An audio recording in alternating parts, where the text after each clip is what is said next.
Professor Nageswararao గారు పవన్ కళ్యాణ్ గారి మీద చేసినటువంటి వ్యాఖ్యలు ఇప్పుడు మొత్తం కూడా హాట్ టాపిక్ గా మారుతా ఉన్నాయి. అయితే తిరిగి మళ్ళీ దానికి కౌంటర్ గా పవన్ కళ్యాణ్ గారు కూడా మాట్లాడడం జరిగింది. అంటే దీన్ని ఒక మాదిరిగా చూస్తే కౌంటర్ గా అనొచ్చు, రెండవ మాదిరిగా చూస్తే చాలా వినయపూర్వకంగా కూడా చెప్పారు అని కూడా మాట్లాడుకోవచ్చు. బికాస్ ఎందుకు అనంటే ఇది దగ్గర దగ్గర 5 రోజుల నుంచి నడుస్తున్నటువంటి చర్చ. ఒక అనలిటిక్స్ అయ్యుండి నాగేశ్వరరావు గారు ఒక సీనియర్ జర్నలిస్ట్ అయ్యుండి ఆయన మాట్లాడినటువంటి మాటలు కొంతవరకు ఆంధ్ర రాష్ట్ర రాజకీయాల్లో మొత్తం కూడా దుమ్ము దుమారం రేపుతున్నాయని చెప్పుకోవచ్చు. అందులో భాగంగానే ఒక డిబేట్ లో అసలు ఆయన ఏం మాట్లాడడం జరిగింది, దానికి అసలు ఆయన ఎందుకు మళ్ళీ ఆ వ్యాఖ్యల్ని వెనక్కి తీసుకోవడం జరిగింది, దానికి సంబంధించి అటువైపు ఆంధ్ర రాష్ట్ర రాజకీయాల్లో కూడా మొత్తం కూడా అసలు ఏం చర్చ జరిగింది, దానికి సంబంధించి పూర్తిగా కూడా పవన్ కళ్యాణ్ గారు ఏ విధమైనటువంటి సమాధానాన్ని వెల్లడించడం జరిగింది, అసలు ఏం జరిగింది పూర్తి అంశం అయితే ఇప్పుడు తెలుసుకుందాం. అయితే మొత్తంగా చూసుకున్నట్టయితే ఒక టీవీ డిబేట్ లో ప్రొఫెసర్ నాగేశ్వరరావు గారు కొన్ని వ్యాఖ్యలు చేయడం జరిగింది. ఇటు నాదెండ్ల మనోహర్ గారు, అటు పవన్ కళ్యాణ్ గారు, ఇంకా కొంతమంది పార్టీ సభ్యులు వెళ్ళి అమిత్ షా గారిని ఒక రిక్వెస్ట్ పెట్టడం జరిగిందట. ఏంటి అంటే అది జగన్మోహన్ రెడ్డి గారిని మీరు అరెస్ట్ చేయించాలి అని చెప్పేసి అమిత్ షా గారి దగ్గరికి వెళ్ళి రిక్వెస్ట్ పెట్టడం జరిగిందని చెప్పేసి కొన్ని వార్తలు వచ్చాయి. అంటే అది మనం క్లియర్ గా లైవ్ డిబేట్ లో చూసాం. దానికి సంబంధించి ఇదేం మాట, ఒక ప్రొఫెసర్ అయి ఉండి ఆయన ఇలా ఎలా మాట్లాడతారు, ఆయన దగ్గర ఏమైనా ప్రూఫ్స్ ఉన్నాయా, ఆయనకి ఎవరు చెప్పారు, అసలు ఏంటి ఇదంతా, ఏంటి ఒక రాజకీయ పార్టీ మీద ఇలా ఒక మాట మాట్లాడే ముందు ఆలోచించి కదా మాట్లాడాలి, ఆయన దగ్గర ప్రూఫ్స్ ఏమున్నాయి, అసలు ఆయనకి ఎవరు చెప్పారు అని చెప్పేసి కూడా చాలా క్వశ్చన్స్ అయితే రైజ్ అయ్యాయి. అయితే ఆ రైజ్ అయినటువంటి తరుణంలో సెకండ్ పాయింట్ గా మనం చూసినట్లయితే ఇక్కడ ప్రొఫెసర్ నాగేశ్వరరావు గారు ఈ మాటల్ని మళ్ళీ వెనక్కి తీసుకోవడం జరిగింది. ఎప్పుడైతే మొత్తం జనసేన మొత్తం కూడా క్యాడర్ ఏదైతే కథలొచ్చి దీని మీద మీరు మాకు ఖచ్చితంగా ఎట్టి పరిస్థితుల్లో సమాధానం చెప్పాలి, ఎవరు చెప్పారు మీకు అసలు ఇలా అరెస్ట్ చేయించాలి జగన్మోహన్ రెడ్డిని అని చెప్పేసి పవన్ కళ్యాణ్ గారు రిక్వెస్ట్ చేసినట్టు, అసలు ఎలా ఈ తప్పుడు వార్తల్ని మీరు ప్రచురిస్తారు, ఎలా చెప్తారు, ఒక సీనియర్ జర్నలిస్ట్ అయ్యండి మీరు ఇలాంటి మాటలు మాట్లాడితే ఇది ఎంతమంది పీపుల్ తీసుకుంటారు, డైలీ మీ న్యూస్ కానీ ఎవరైనా కానీ మిమ్మల్ని ఎంతమంది చూస్తారు, సో అలాంటప్పుడు మీరు ఇలాంటి వ్యాఖ్యలు చేయడం ఎంతవరకు కరెక్ట్ అని చెప్పేసి ఖండించారనమాట.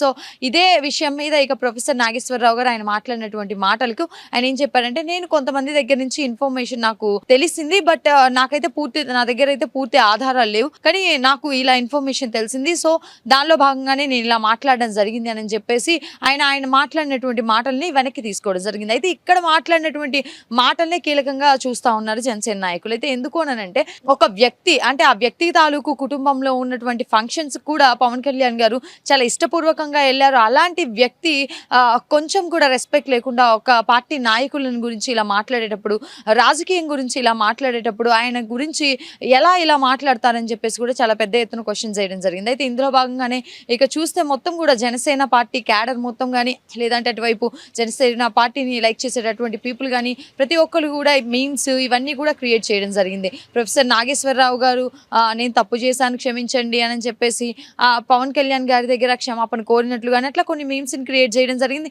అదేవిధంగా చాలా పెద్ద ఎత్తున కూడా క్వశ్చన్ చేయడం జరిగింది. ఎందుకు అసలు మీరు ఇలాంటి ఫాల్స్ ఎలిగేషన్స్, ఫాల్స్ న్యూస్ మీరు ఎలా స్ప్రెడ్ చేస్తారు, ఎవరో ముక్కుమొహం తెలియనటువంటి వ్యక్తో, ఎవరో చిన్న ఫాలోవర్స్ ఉన్నటువంటి వ్యక్తో ఎవరో సోషల్ మీడియా ప్లాట్ఫామ్ లో ఒక మాట అన్నారంటే ఓకే, కానీ ఇంత ఫాలోవర్షిప్ ఉండి మిమ్మల్ని చాలా లక్షల మంది ఫాలో చేస్తూ ఉంటారు, మీ మాటల్ని చాలా మంది స్వీకరిస్తూ ఉంటారు, అలాంటి మీరు ఇలాంటి మాటల్ని మాట్లాడితే ఎంతవరకు కరెక్ట్ అని చెప్పేసి కూడా పూర్తిగా కూడా హెచ్చరించడం జరిగింది. దానికి సంబంధించి సో ఇటు జనసేన పార్టీకి సంబంధించినటువంటి నాయకులు నాగబాబు గారు కూడా కొంతవరకు స్పందించడం జరిగింది. అయితే పూర్తిగా కూడా ఈ అంశం గురించి ఇప్పటి వరకు మనం చూసినట్లయితే మొత్తం ఇన్ఫర్మేషన్ ఇట్లా ఆంధ్ర రాష్ట్ర రాజకీయాల్లో మాత్రం కొంతవరకు దుమారం రేపిందని చెప్పుకోవచ్చు. అయితే అందులో భాగంగానే ఇక నిన్న ఒక మీటింగ్ పెట్టారు పవన్ కళ్యాణ్ గారు. అందులో ఆ మీటింగ్ లో భాగంగా ఇదే అంశాన్ని గురించి మాట్లాడడం జరిగింది. నేను చాలా వినయపూర్వకంగా చాలా ఎంతో ఇష్టపడేటటువంటి వ్యక్తి, ఒక సీనియర్ అనలిస్ట్ అయినటువంటి వ్యక్తి, ఒక జర్నలిస్ట్ అయినటువంటి వ్యక్తి, ఆయన ఎంతో మంది ఫాలో అవుతూ ఉంటారు, అలాంటి వ్యక్తి ఇటు చూస్తే తీసుకెళ్లి అమిత్ షా గారికి నేను తీసుకెళ్లి జగన్మోహన్ రెడ్డి గారిని అరెస్ట్ చేయమని చెప్పినట్టు, నాదెండ్ల మనోహర్ గారు నాతో పాటు వచ్చినట్టు, ఇంకా అక్కడ కొంతమంది నాయకులు ఉన్నట్లు ఎవరు చెప్పారు, అసలు మీ దగ్గర ఏమైనా ప్రూఫ్స్ ఉన్నాయని చెప్పేసి కూడా చాలా పెద్ద ఎత్తున క్వశ్చన్ చేయడం జరిగింది. బికాస్ ఎందుకు అనంటే ఈ ప్లాట్ఫామ్ లో మాట్లాడాల్సి వస్తుంది అని చెప్పేసి కూడా ఆయన మాట్లాడడం జరిగింది. ఇలాంటి వ్యాఖ్యలు చేసే ముందు ఆలోచించాలి, ఆయన అంటే నాకు చాలా గౌరవం, మా ఇంట్లో ఆయన కొడుకు పెళ్ళికి కూడా నేను వెళ్ళాను. అలాంటి తరుణంలో ఇలాంటి న్యూస్ నా దగ్గరికి వచ్చిందని చెప్పేసి ఆయన ఒకవేళ ఒకటికి 2 సార్లు ఆలోచించి ఉంటే బాగుండేది.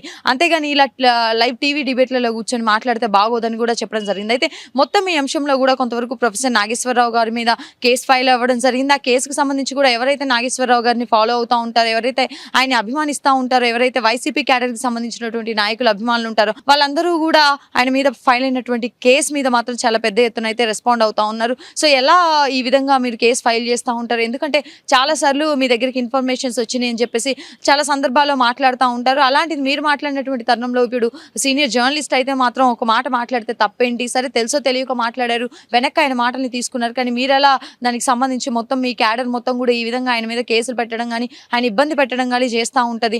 ఎంత మాత్రం కూటమి ప్రభుత్వంలో మీరుంటే ఇలాంటి మాటలు మాట్లాడతారా అని అనడం కూడా జరిగింది. అయితే ఇందులో భాగంగానే క్లియర్‌గా చెప్పాలి అనంటే ఇక్కడ అమిత్ షా గారు ఒక మాదిరిగా రెస్పాండ్ అయినట్టు కూడా ఇక్కడ ప్రొఫెసర్ నాగేశ్వరరావు గారు చెప్పారు. అదేంటంటే అమిత్ షా గారు ఒక మాట చెప్పారట పవన్ కళ్యాణ్ గారికి. దీన్ని చాలా క్లియర్‌గా మనం గమనించాలి. ఎందుకనంటే ఇప్పుడు నీకు షార్ట్ టర్మ్‌లో ఉన్నటువంటి ఫ్రెండ్ ఎవరన్నా ఉన్నారంటే అది నారా చంద్రబాబు నాయుడు గారు, టీడీపీ పార్టీ. కానీ ఇన్ ఫ్యూచర్‌లో మాత్రం ఎప్పటికీ లాంగ్ టర్మ్ ఫ్రెండ్ అయ్యేది మాత్రం నీకు జగన్మోహన్ రెడ్డి అని చెప్పేసి కూడా చెప్పారట. అని చెప్పేసి కూడా ఈ వార్తలు కూడా ప్రొఫెసర్ నాగేశ్వరరావు గారి దగ్గరికి అయితే వచ్చినటువంటి విషయం కూడా తెలుస్తా ఉంది. ఇందులో భాగంగానే మనం పూర్తిగా గనుక చూసుకున్నట్లయితే ఈ అంశాలన్నింటినీ కూడా పవన్ కళ్యాణ్ గారు నిన్న డిస్కస్ చేయడం జరిగింది. డిస్కస్ చేసి సో ఇటువంటి అంశాలను మాట్లాడేటప్పుడు కొంతవరకు ఆలోచించి మాట్లాడితే బాగుంటుంది.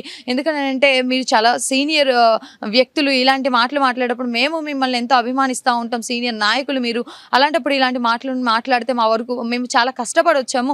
ఎందుకంటే చాలా ఇబ్బందుల్ని కూడా దాటేసి మరీ వచ్చాము. ఆంధ్ర రాష్ట్ర రాజకీయాల్లో ఒక పార్టీని స్థాపించడం మామూలు విషయం కాదు. దగ్గర దగ్గర 13-15 ఏళ్ళు నేను పడ్డ కష్టానికి ఇప్పుడు వచ్చినటువంటి సీట్లు కానీ, నేను పడ్డ కష్టానికి ఇప్పుడు సంపాదించుకున్నటువంటి మొత్తం ఈ పేరుని కానీ ఇటువంటి మాటలు మాట్లాడితే చాలా ఇబ్బందికి గురవ్వాల్సి వస్తుంది. మా పార్టీ కానీ మేము కానీ చాలా ఇబ్బందులు పడాల్సి వస్తుంది. సో ఎందుకు అనంటే మేము చాలా కష్టాలను దాటుకొని ఇప్పుడిప్పుడే ఎదుగుతూ పార్టీ రాజకీయాలని కానీ లేదంటే ప్రజలకు మంచి చేసేటటువంటి ఆలోచనలో కూడా మేము వెళ్తా ఉన్నాం. అలాంటి తరుణంలో మీరు ఇలాంటి మాటలు మాట్లాడడం మాత్రం చాలా తప్పు అని చెప్పేసి కూడా చాలా బహిర్గతంగా చెప్పడం జరిగిందని చెప్పుకోవచ్చు. అది ఇప్పటివరకు ఉన్నటువంటి ఇన్ఫర్మేషన్.